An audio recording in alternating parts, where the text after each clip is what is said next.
3. 칼뱅의 개혁.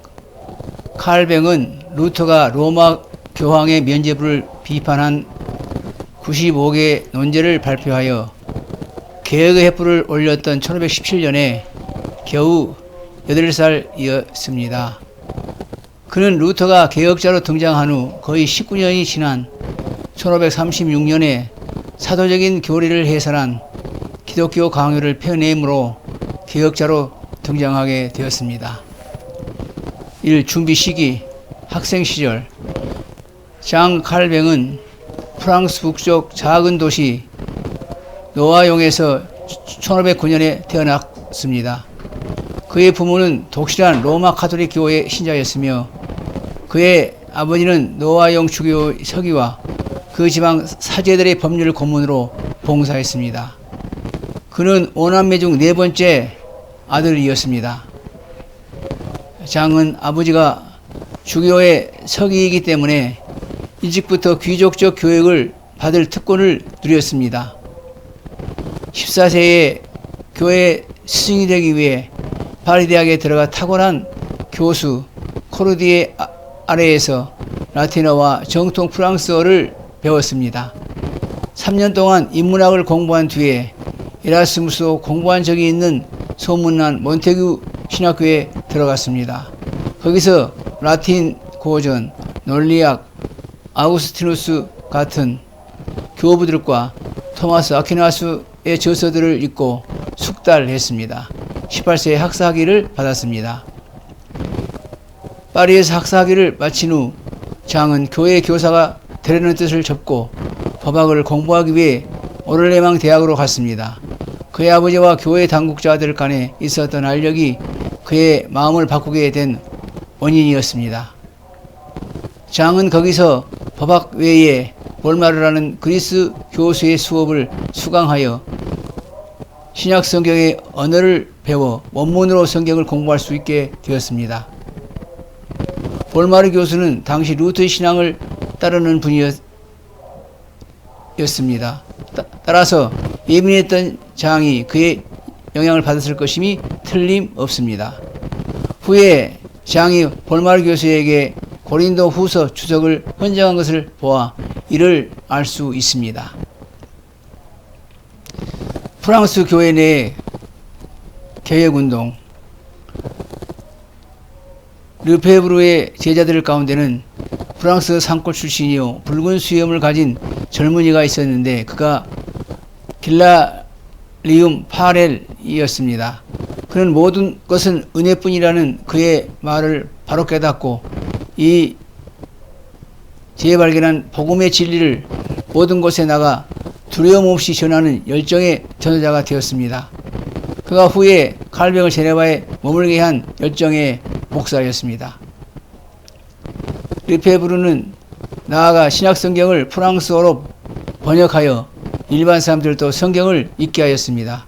이제 모든 성경을 믿고 전하는 중심이 되었습니다. 칼뱅은 1531년 초 그의 아버지가 유증하다는 소식을 듣고 노아용을 방문했습니다. 그의 아버지가 세상을 떠난 후 그의 여름 다시 파리로 돌아왔습니다.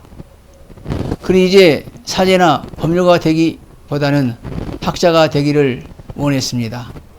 그래서 그는 헬라어와 히브리어, 라틴어 수강과 연구에 심취했습니다. 이때 그는 왕의 주치인 코비 집에 머물렀습니다. 장은 1532년 5월에 바울 시대에 활동한 로마 철학자 세네카의 주석을 출판했습니다. 이것은 학자인 그의 첫 작품이었습니다. 그러나 이것으로 그의 이름이 크게 알려지지는 않았습니다. 개종과 망명. 이중 칼뱅은 르페브르 교수의 가르침과 루터의 영향을 받고 새로운 복음 교리를 쫓는 사람들의 은밀한 모임에 참석했습니다. 그가 언제 로마 가톨릭 교회로부터 회심했는지는 잘 알려지지 않았습니다. 그는 시편 주석 서문에서 그의 갑작스러운 회심에 관해서만 언급했습니다. 아마도 세네카의 주석을 출판한 후 얼마 되지 않는 1533년 초이었을 것으로 추정됩니다. 1533년에 그는 이미 새로운 복음 교리를 따르고 전하는 사람이 되었습니다. 그는 이때 파리에서 벗어나야만 하는 형편에 직면했습니다. 그는 그 이유는 그가 이미 새로운 복음 진리를 가르치는 스승으로 알려졌을 뿐 아니라 왕의 주치의인 쿠오베의 아들인 파리 대학 학장 니콜라스 쿠오베의 연례적인 연설문과 연관이 되었기 때문입니다.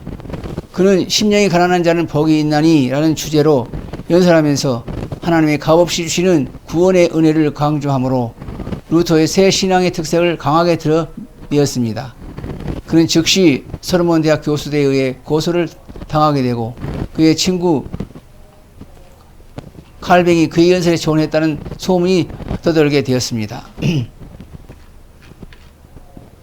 이제 칼뱅에게 피곤한 방랑 생활이 시작되었습니다. 그래서 3년 동안 프랑스, 스위스, 이탈리아 사이를 여행했습니다. 그는 새 복음 신앙을 따르는 프랑스와 1세 누이인 여백작 마르가리타의 귀빈이 되었습니다. 칼뱅은 이 귀족 부인과의 접촉을 평생 유지했습니다. 그가 마지막 쓴 편지들 가운데 하나도 이 여백작에게 쓴 것이었습니다. 방랑 기간 그는 앙굴레베에 있는 친구 뒤툴레의 집에 여러 달을 머물러 연구했습니다. 그 친구의 서재에는 매우 가치 있는 책들이 갖추어져 있었기 때문에 그의 연구에 큰 도움이 되었습니다.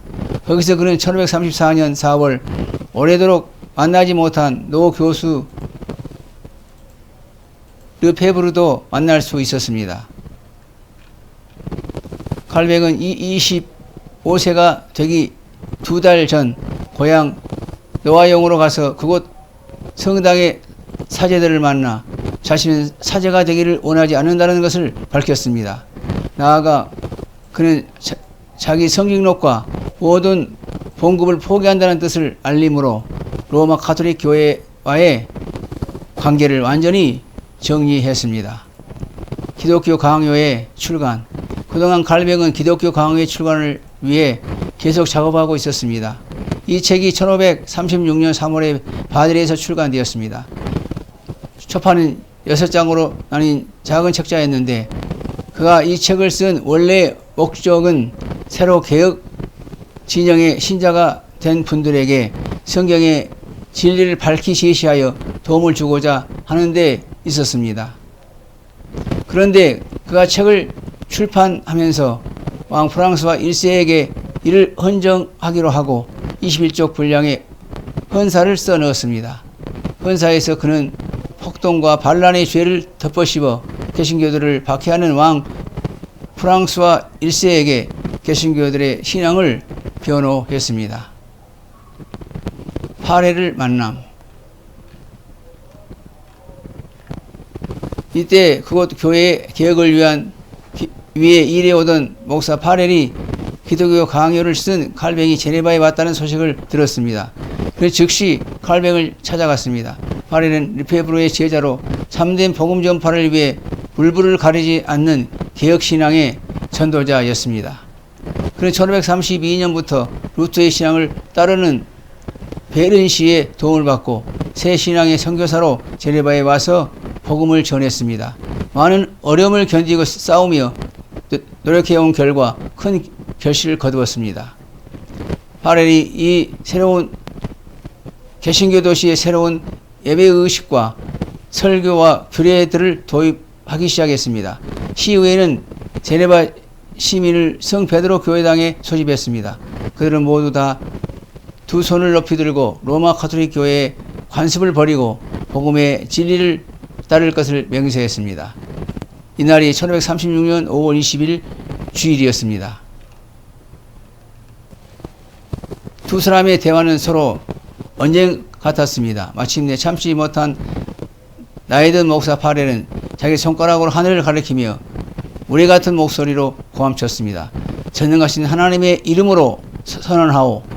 영구를 핑계로 내세워 우리를 도와서 이 하나님의 일을 하지 않는다면 하나님께서 당신을 저주할 것이요 당신은 그리스도 영보다 명예보다 당신의 자신의 명예를 구하고 있어. 그 순간 칼뱅은 고개를 숙이고 말았습니다. 바렐 목사의 외침은 하늘에서 들려오는 천둥처럼 들렸고 그의 강청을 하나님의 명령으로 받아들이지 않을 수 없었습니다. 칼뱅은 바로 제네바 교회의 교사와 목사가 되었습니다. 이후 바렐과 칼뱅은 평생 아름다운 동역자로 서로 사귀며 지냈습니다. 들어주셔서 감사합니다.